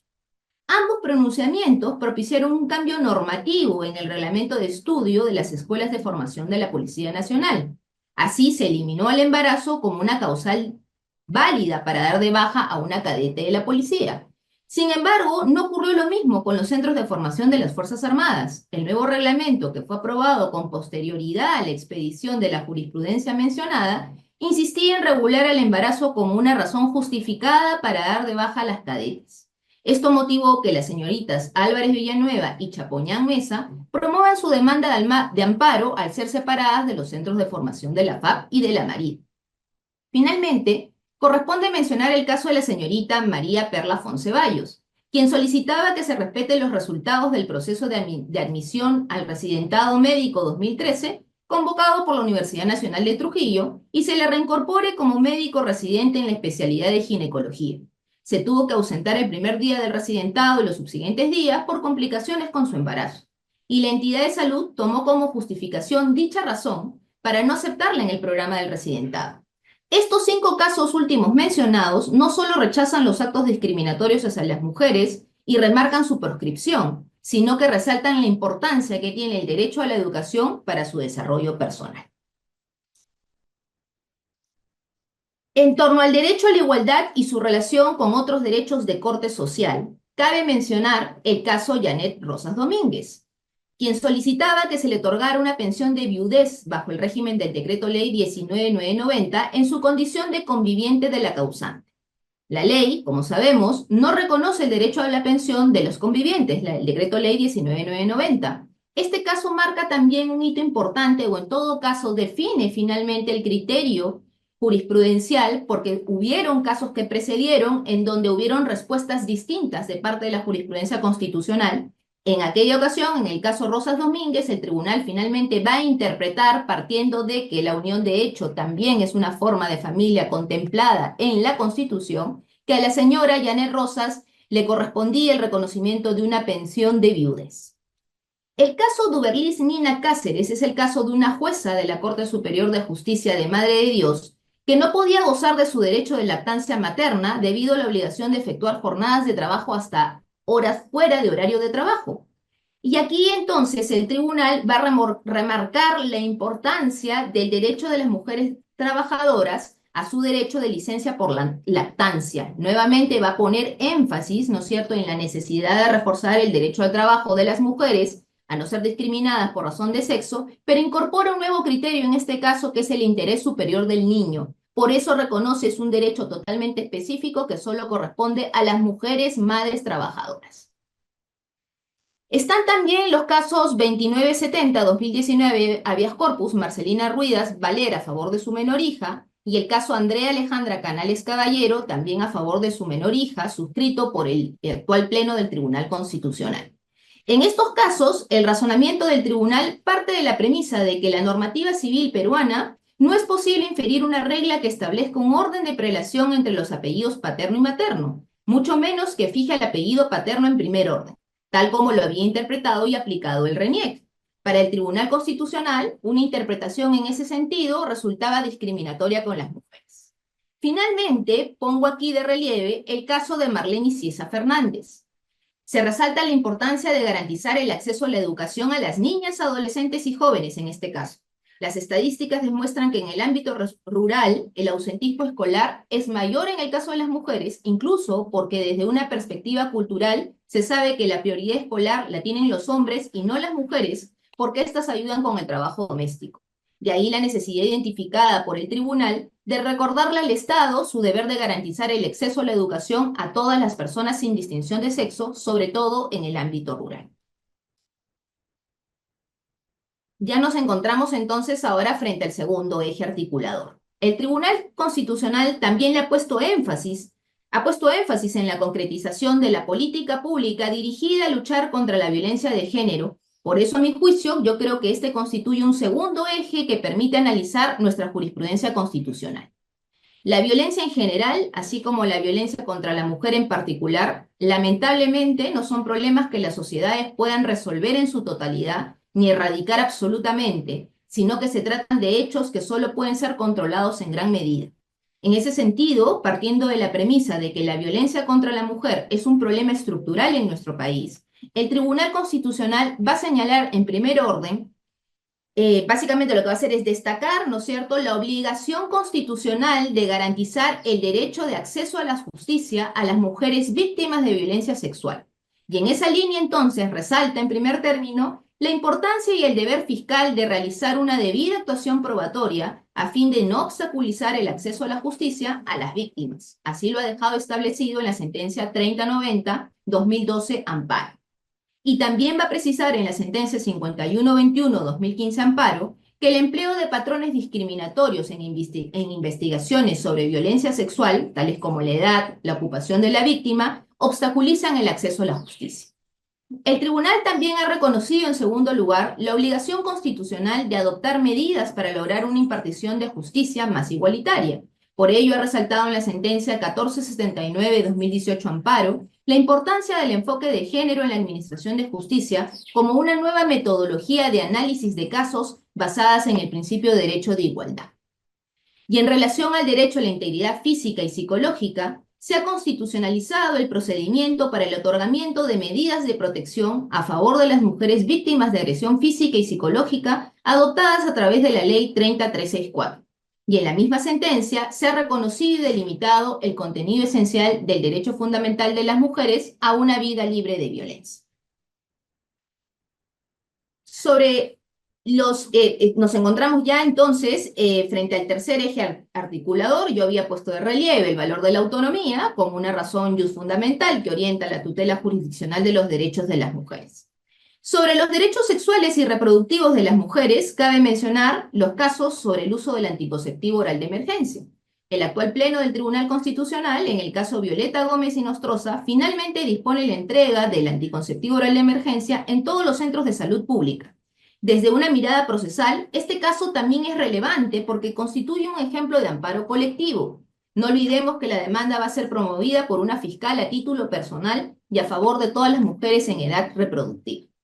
Y al propósito del derecho a la intimidad, en el caso Norca Valeria Almonte Torres, que también fue parte de la exposición esta mañana tarde, ¿no es cierto?, a cargo de una asesora, como ella señaló, la demandante en efecto era una capitán del ejército peruano que fue pasada a la situación militar de retiro por medida disciplinaria.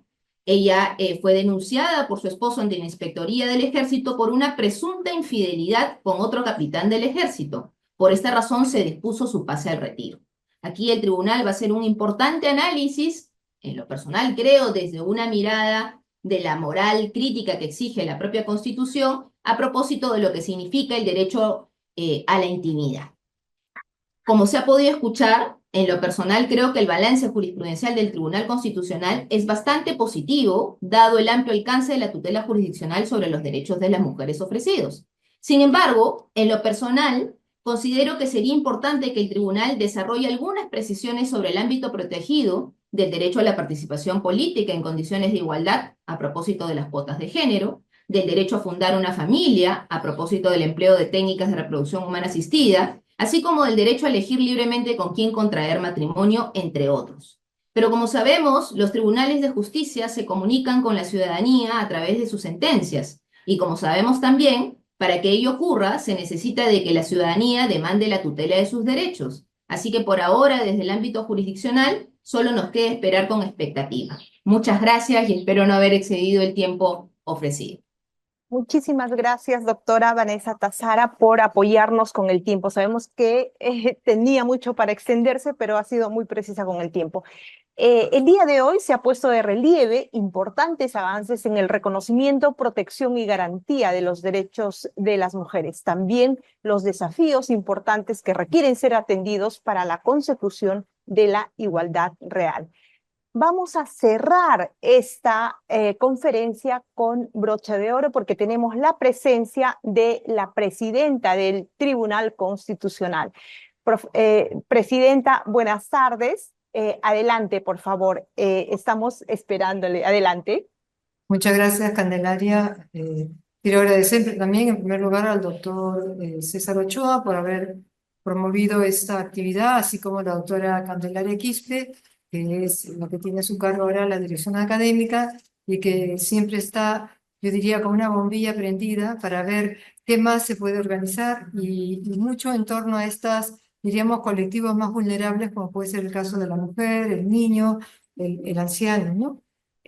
Ha sido, creo yo, muy interesante, muy completa la exposición que han hecho las asesoras, que también les agradezco su participación. Y solo me queda decir que es una tarea, como se ha hecho, pendiente siempre, porque hay muchas mujeres que aún no logran llegar a esa igualdad en el trato, que es lo ideal. Una igualdad que también se ha resaltado no es igualitarismo, sino que es reconocer nuestras diferencias para poder cuidar cada una de ellas.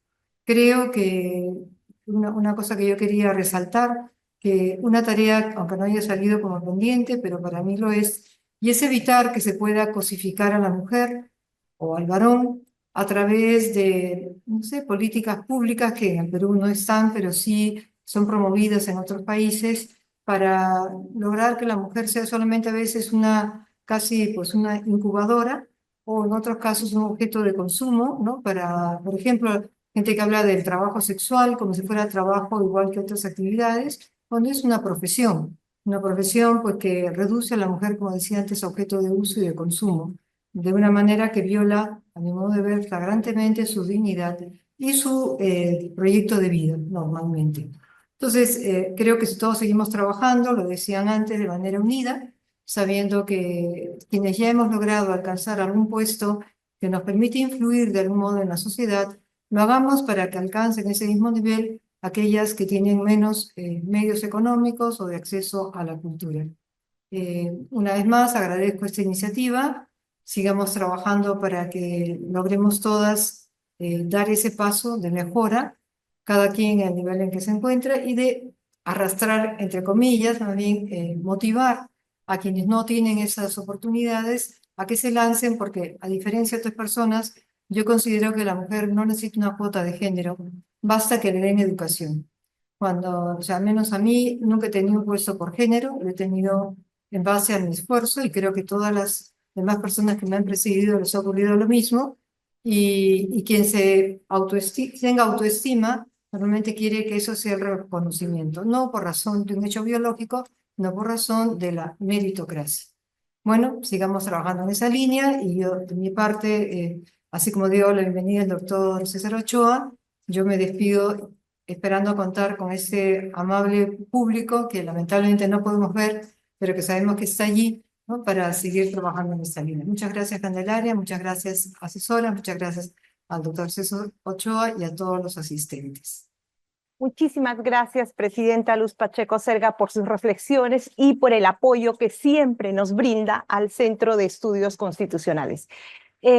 Quisiera agradecer entonces la participación de las más de 300 personas que hemos tenido el día de hoy, no solo de Lima, sino también nos acompañan de todo el Perú.